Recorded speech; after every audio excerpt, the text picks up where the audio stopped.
Dude, what an episode, man. What an episode from Danmachi today. Like, Jesus. This freaking show, man, is so freaking good. Like, just that whole thing, with man.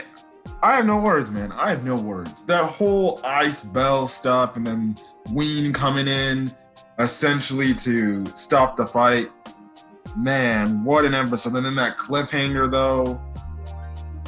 This show is good, and I really do hope that this show gets a season 4, man. I am hoping this gets a season 4. I really want this to get a season 4 to see how this story continues. But we're just going to have to see if we do get the season 4, because I think next week is the final episode of the season, because eventually in the coming weeks, these winter animes are going to be these winter animes are essentially going to be done. Well, the first half of some winter animes, the December fall animes. No, actually, this is the fall. Winter is obviously starting in January. But anyways, yeah, so let's get into it. So this is Danmachi episode 11 of season 3.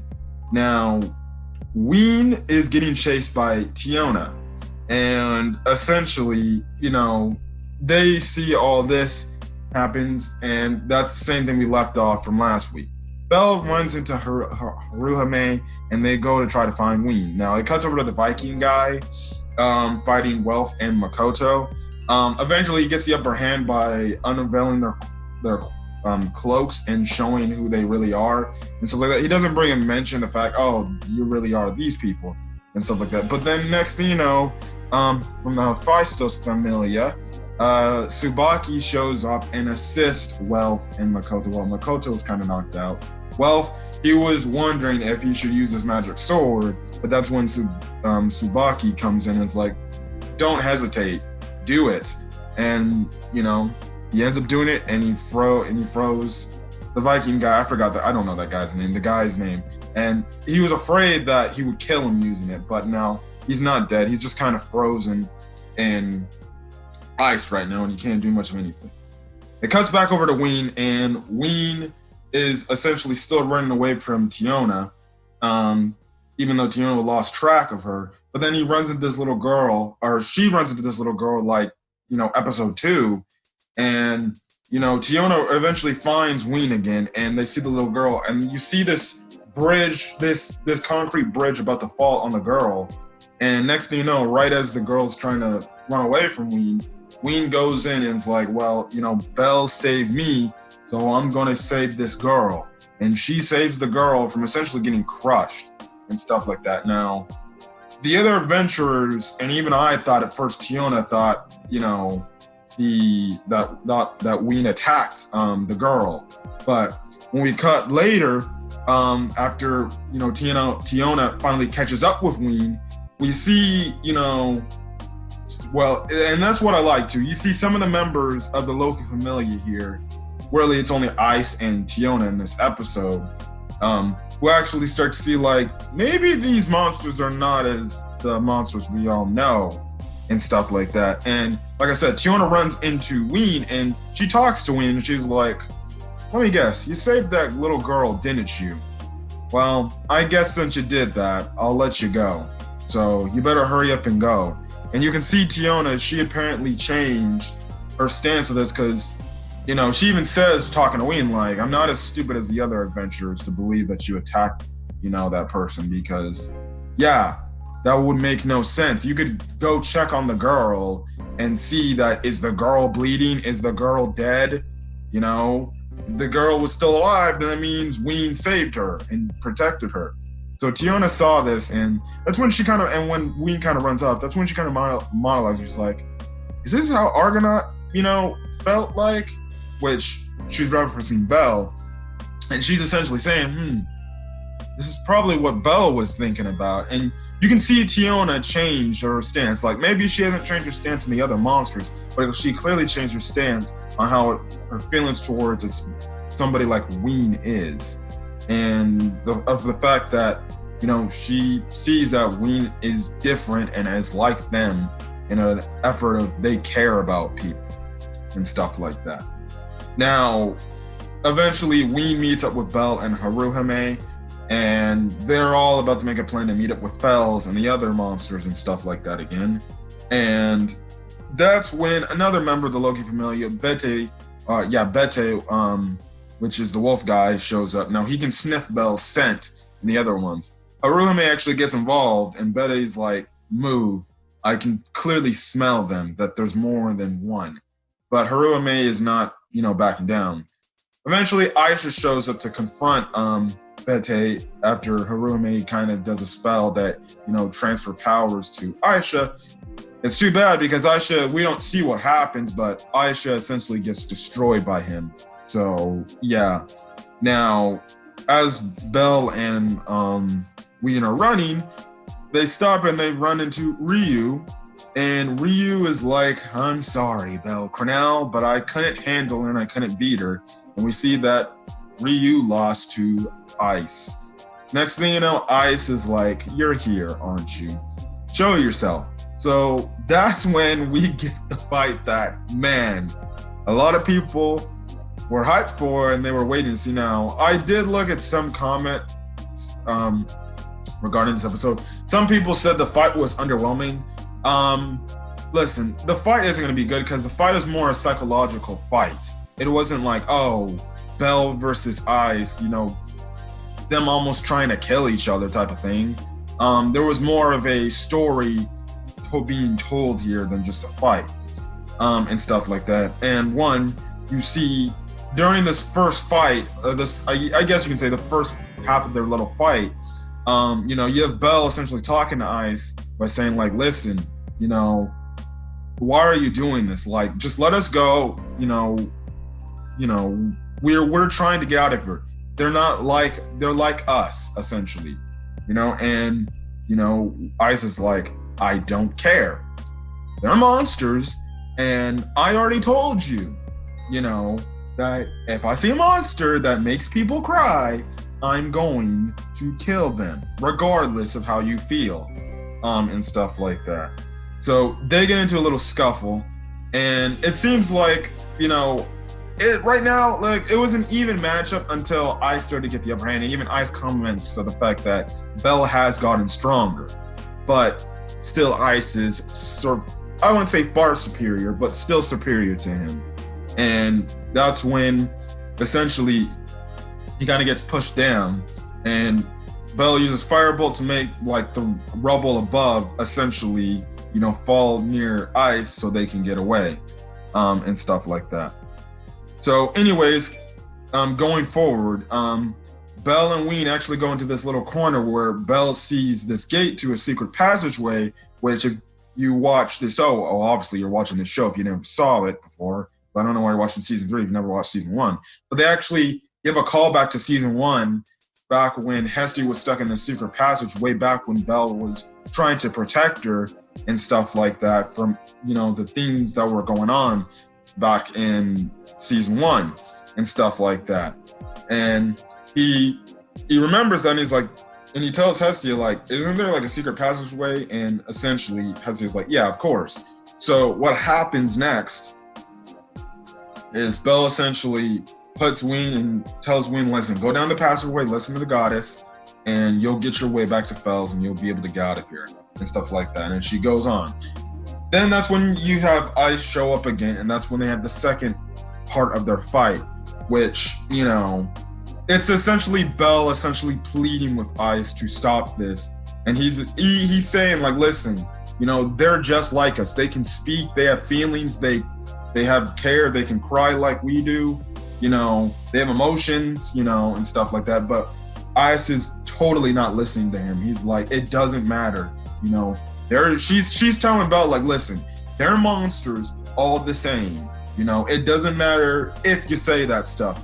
They're all monsters the same. So I wonder, because it seems like, especially before we get the Ween information, it seems like Ice is very hostile to monsters. I'm guessing she must have had something happen to her in her past, or maybe somebody affected who was close to her that was killed by a monster, and that's why she's always gung-ho determined to defeat these creatures and stuff like that. It cuts over to Ween as she's going through the passage, and she stops for a second. Hestio's like, hurry up, Ween, you gotta hurry up. But Ween essentially tells Hestia, listen, I can't leave Belle out there alone. I want to help him and stuff like that. And she starts crying, and that's when Hestia's like, you're just like me. I wanted to help Belle out the best I could and stuff like that. And essentially she tells Ween, like, listen, Belle, he sees people who he cares about the most as his family, and he'll do anything within his power to always protect him, which we know that is Belle's character. Whether, the cause of a person is right or wrong, he'll give him a chance. Because, way back, we saw it with Lily back in season 1 when Lily at first turned on him, but he didn't give up on Lily. A regular adventurer probably would have just left her out to die after being betrayed by that. But Belle came back and protected Lily. The same thing with, Ween here and stuff like that. He knows what, lawfully wise in Aurario is wrong, but he knows in his heart of hearts that these Xenos are, good monsters that have hearts and actually have feelings and are just like them and want peace amongst, themselves. And he would do anything within his power to protect Ween like he is doing now and stuff like that. So Ween comes to a resolution that she wants to help Belle and save Belle this time. And that's when Hestia is like, well, if you do this, you know what you might have to prepare for, and that is you might have to prepare to potentially die. And I'm like, don't tell me they're going to go the route where she's going to sacrifice, her life to save Belle from Ice, and Ice will finally realize that, what she did was kind of wrong. And now, it didn't go exactly like that. Anyways, like I said, Ice comes to a point where she has Belle beaten and kind of sold, and she's like, move out of the way or I will cut you, and it's going to hurt and stuff like that. And now I'm watching this mid-episode, and I'm like, bruh, how is their relationship gonna be after this? Like, she might not even trust him anymore. But then that's when Ween comes in and kind of stands in front of Belle and it's like, do not attack Belle. Stuff like that. Now, Ice is like, well, all right, since now that you're here, I guess now I'm going to have to kill you and I'm going to have to finish you off once and for all. And, bruh, Ween does probably, if not one of the most powerful, or has one of the most powerful scenes in this show right here, in the series we got. And this is one of the most powerful scenes from Danmachi we've gotten. Essentially what she does to make a point to, Ice that she is just like Belle and, she wants to be there for Belle and protect Belle because she loves him. She literally rips off her nails that are on her finger, which causes her to bleed from her nails. Ice is seeing this, and Ice is taken back. She's shocked. And this girl, Ween, actually rips off her freaking wing. And after that, Ice is looking at this like in complete shock and everything. And that's when you obviously have Ween say, listen, I might be a monster. I might be different from you guys. But at the end of the day, essentially she's saying, I have feelings like you guys, and I still love Belle. And I want to be there for Belle at, essentially for the rest of my life and stuff like that because I love him. And that's when, Ice, you would think Ice would probably be like, I don't give a damn about that. You're still a monster. I'm going to kill you. But Ice has a change of heart like Tiona here in this episode. And essentially, because she's just shocked at what she saw Ween do, she essentially pulls down her sword and she's like, that Vivier should not and cannot be killed. And she's like, I'll let you go. And she gives Belle this healing potion to heal Ween from her injuries. And yeah, they run off and stuff like that. It cuts back to Ice.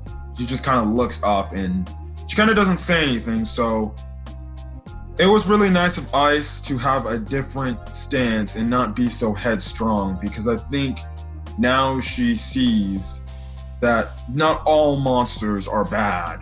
That there are some monsters that have hearts, and I think she now realizes that. Now, how her and Belle's relationship will go going forward, I don't know. Maybe they'll get to that in next week's episode where they have a talk about it and stuff like that. But, you know, I guess you could say their relationship is on shaky grounds at this point in time. But, you know, I did see that in the comment sections of some people, because I watched that off Verve. Some people were actually disappointed about the fight. Listen, the fight essentially, listen, was it not what you probably thought it should be? Yes. But this fight was supposed to tell a story and stuff like that. So, you know, the fight might not be the best, but it told its story. And at the end of the day, it was emotional and it completely blew me away. Like, it completely blew me away. Stuff like that. Now, they eventually reunite with the other monsters and stuff like that. Well, not all the other monsters, the other group of monsters. And essentially, they're going to eventually try to meet up with Fells so they can, you know, get to their home ground.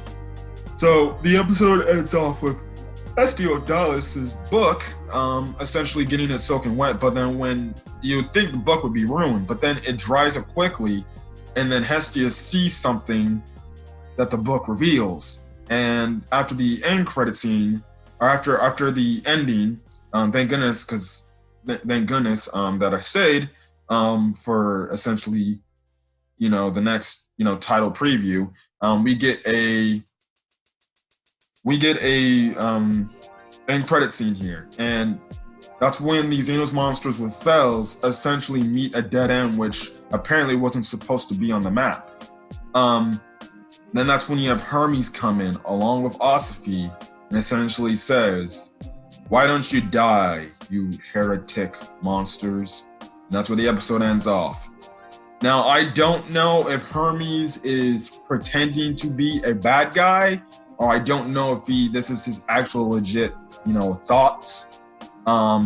We know the gods can't do anything in the human world, but maybe Hermes is going to be one of the many people, or one of the few differences where eventually gods will have their power and stuff like that, and they can unleash it in this world and stuff like that.